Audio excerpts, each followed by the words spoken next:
Good morning guys. Ayan guys, nandito po tayo sa ating morning. Ayan guys, kumain pa ako guys. Yung ulam ko is paksiw na isda. Ayan, nagpaksiw pa ako kanina guys. Binili ko yan ng 100. Meron po tayong guys, peanut butter guys. Ibibinta ko yan guys. Nabili ko yan ng isang piraso is 110.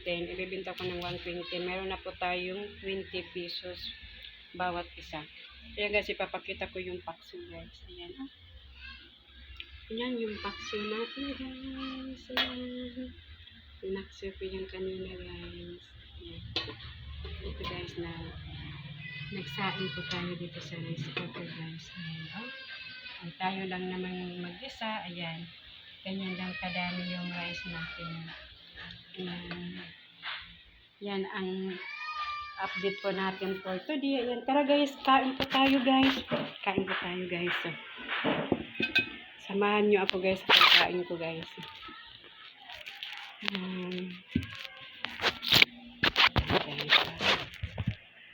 Kain po tayo. Ito ang isang peanut butter guys, nabili ko is 110. Ibabaligyan po ito ng 130. Meron na po tayong 20 pesos bawat isa. Tara guys, kain po tayo guys. Ayan.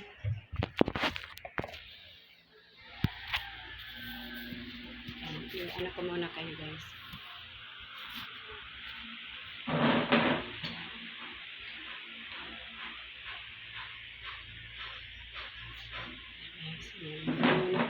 Guys, kasi meron nakasampay, nakakahiya naman sa inyo guys, makikita nyo guys. Ayan yung video natin today guys, napakainit sa labas guys.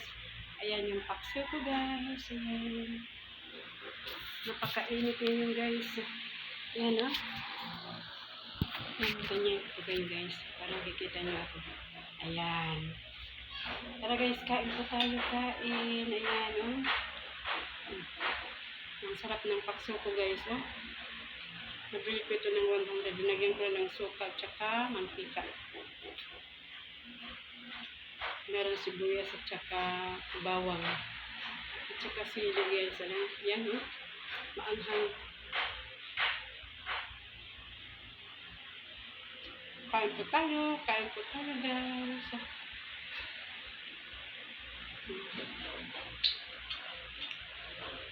Alam niyo guys kanina. Tawag yung anak ko. Sabi daw niya, nahihilo na daw ko siya. Kasi alam niyo, kahit anong sasabi ko sa anak ko nga, huwag palagi cellphone kasi palagi siyang puyat. Ngayon, meron siyang sinalihan na yung sa van na tawag yun pagka minorette. Meron siya everyday, meron silang practice. Sabi niya, nahihilo na daw ko siya at sakit ang ulo niya. Kaya yun, sabi ko sa kanya, hindi kasi siya na sa akin na kikinig. Kahit anong sabi ko sa kanya nga, huwag kang magpupuyat kasi yan talaga ang umpisa pag kulang ka na ng dugo. Kaya ang ginawa kanina, pinabili ko siya ng Propan, yung Propan nga capsule guys. Kasi meron akong kaibigan, hindi rin nakakatulog ng maayos at saka kulang siya ng dugo. Ang ginawa lang niya, bumili siya ng capsule na Propan. Kaya yun ang ginagawa ko ngayon. Balik pinabili ko siya ng 7 capsule para araw-araw ma-take niya. Ma-obserbaran ko siya kung talaga hiyang siya sa Propan. Kaya 7 kapiraso yung ipinabili ko. Pero talaga ngayon guys yung mga bata, kahit anong pagsabi lang, anong sabi mo, kahit anong sa kanila, pag-aalala. Kasi malayo ako guys sa mga anak ko, nandito kasi ako sa work ko, dito pa ako naka-assign sa Madre, malayo ako sa mga anak ko. Kaya yung mga anak ko, palagi ako nagsasabi sa kanila, before po ako guys matulog ng gabi, lahat nagsasabi ko sa kanila, matulog kayo ng maaga, kung wala naman kayong ginagawa sa eskwelahan, sa mga assignment, matulog kayo ng maaga. Saka yung pintuan, palagi ko yung sinasabi sa kanila nga, i-close nyo ng maayos, baka may pumasok kasi mga bata lang guys nandun sa bahay, walang mayroon mas edad sa kanila, hindi sila lang. Kaya palagi ako nagpapaalala sa kanila. na dapat kayo maging ano kayo sa bahay at saka sa sarili niyo. Ang mga ano kayo ngayon guys, ang mga henerasyon ngayon guys, kahit anong sabi mo sa kanila, hindi talaga sila nakikinig pag nakahawak na sila ng cellphone. Yan, talaga kain pa tayo guys. Stress na lang po tayo guys. Kasi maraming gastusin guys. Dahil na yung mga anak ko. Yung ano ko, yung grade 12. Mag-graduate siya ngayon ng grade 12. So, mapositive ka ng college. Kahapon, nag-exam ko siya. Nag-exam siya. Sabi niya, ma, mag-try ako ng exam ng nursing. Kasi yung eskwelahan na yun, parang public. Sabi ko, subukan mo. Wala naman maano ba sa subukan mo. Mali natin makapasa ka, sabi ko sa kanya.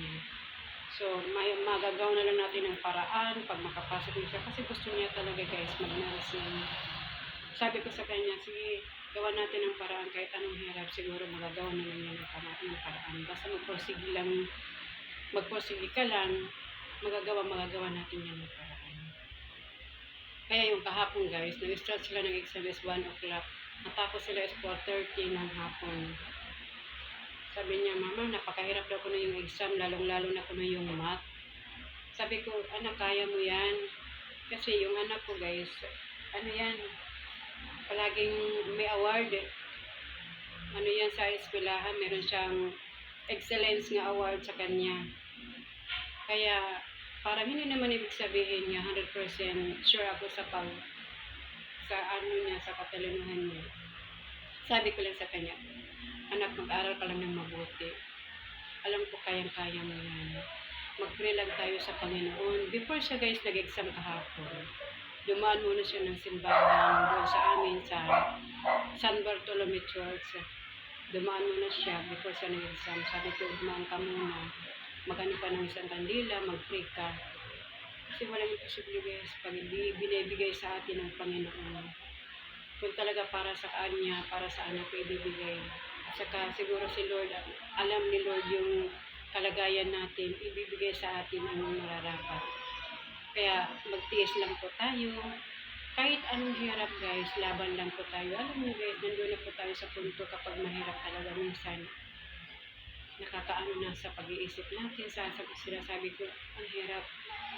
Parang, pero sabi ko para sa mga anak ko guys, lalaban sa kahirapan. Kahit magdildil ako guys ng isin. Sanay ako dyan guys. Kasi sanay tayo sa hirap, lumaki tayo sa hirap guys. Kaya lahat pinagtitiisan ko para sa mga anak ko guys. Kaya laban lang po tayo mga nanay. Kaya guys, thank you for watching. And please subscribe to my vlog and click the notification bell para palagi kayong updated sa mga videos ko sa buhay nanay. Kahit paano araw-araw may explain ko sa araw-araw namin ginagawa ng pamilya ko at sa akin dito sa Almagro. May i-share ko sa inyo yung life ko everyday. Kaya guys, please subscribe to me and please pindutin nyo yung notification bell para araw-araw updated po tayo. Thank you. Bye-bye.